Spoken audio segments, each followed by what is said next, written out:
I love spending time outdoors, and this year I even did my first solo hike. If you're wondering why I haven't uploaded a video in a while, it's because I found out about hiking.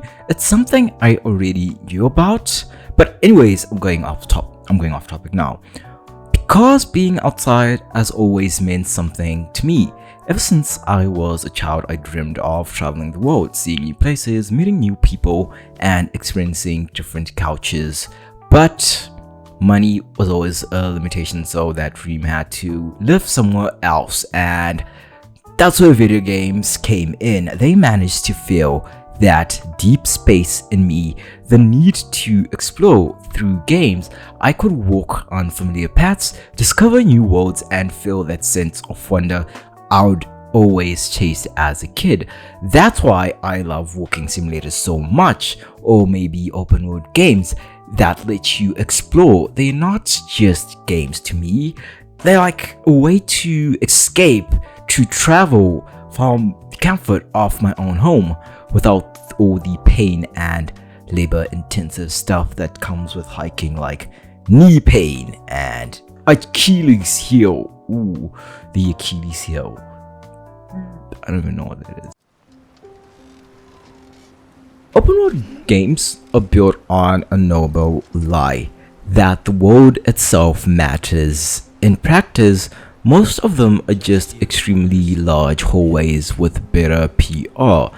The open world, in quotation marks, exists primarily to give the player something to look at while moving between actual content, which is usually located at brightly colored icons thoughtfully placed 500 meters apart.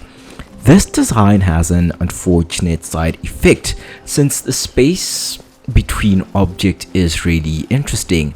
Developers are forced to make traversal as painless as possible.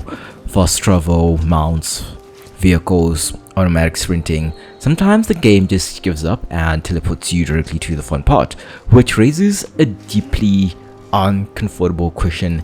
If the game is actively encouraging me to skip the world, why is it here?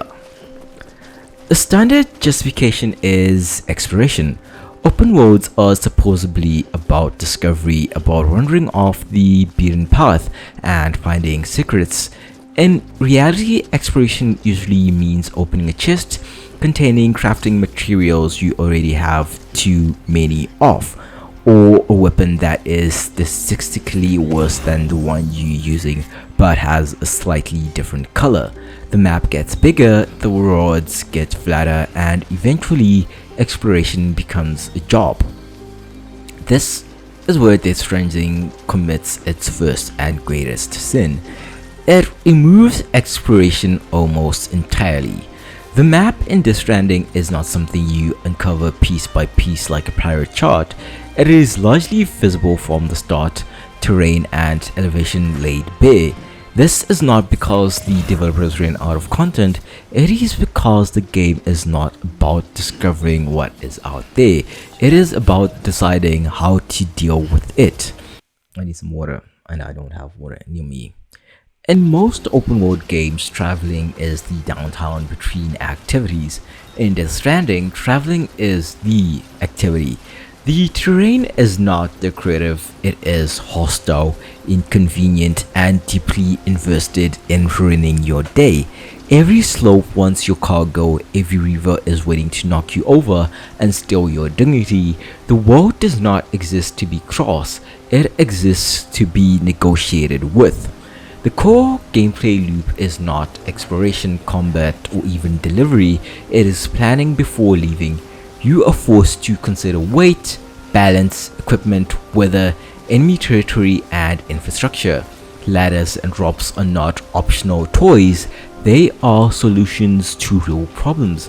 Vehicles are not power fantasies, they are the... This is why Death Stranding can afford to show you the map. The challenge is not finding the mountain, the challenge is crossing it without turning your spine into gravel. Compare this to a conventional open world RPG like Horizon Zero Dawn. Like, Horizon's world is well crafted and full of activity. Machine herds roam, resources sparkle, and random encounters ensure that something is always happening. Traversal is engaging, but it is ultimately decorative. These systems exist to make the journey less boring, not more meaningful. They are entertainment layered on top of transit. This is not a failure. Horizon is doing exactly what it is set out to do, but it highlights the difference in philosophy. In Horizon, the open world supports the game. In Death Stranding, the open world is the game.